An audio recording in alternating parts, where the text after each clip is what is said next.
মোৰ নামটো হ'ল মুন্নাফ আলী শেখ। ঘৰটো হ'ল পশ্চিম ভাদ্ৰাগাঁও, জিলা বঙাইগাঁও।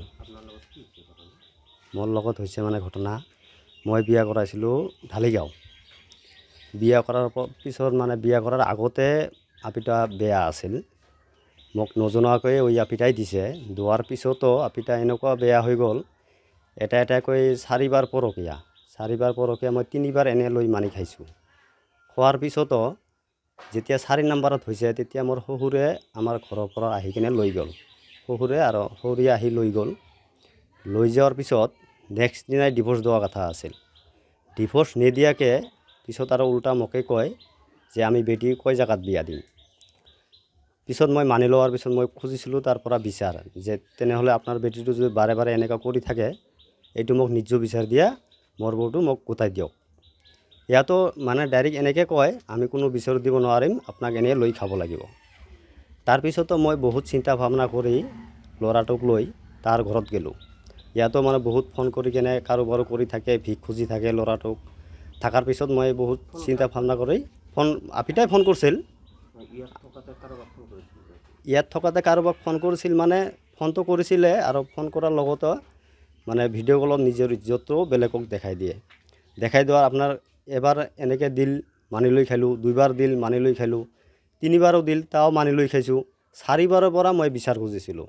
মোৰে ঘৰ, মোৰে জাগা, সি বেলেগৰ লগত আহি মই যাওঁ বিজনেছ কৰিব। ৰাতি হ'লে মই খেলনা দোকান কৰোঁ।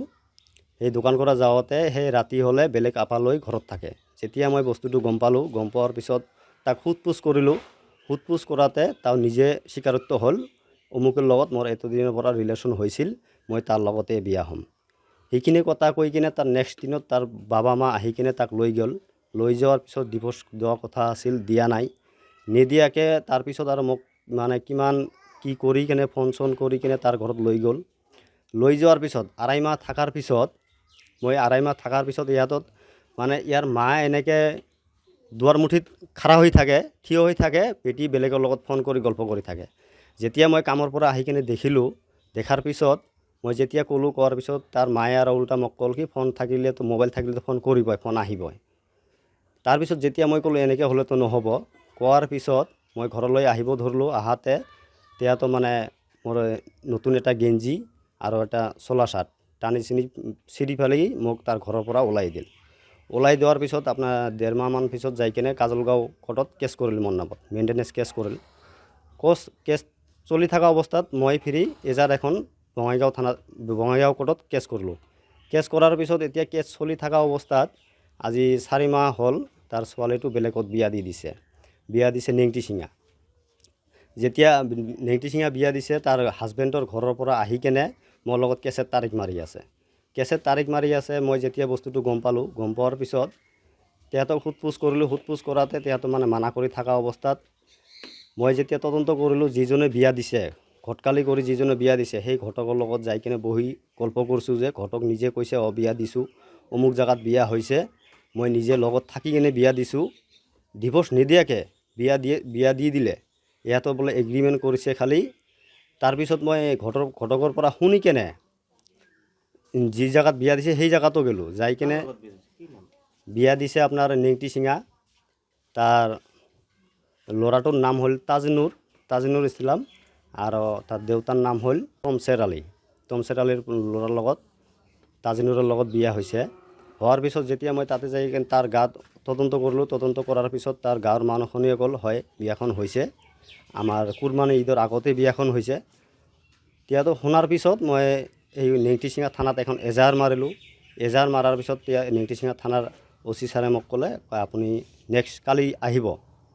যেতিয়া মই কালি গ'লোঁ তাতে বস্তুখিনি তদন্ত কৰিবলৈ, কালি যোৱাৰ পিছত সেই OC ছাৰে তেতিয়া মোক চিনাই নাপায়, উল্টাহে কৈ থাকে, আপুনি ক'ৰ পৰা আহিছে, কি এজাহাৰ মাৰিছে।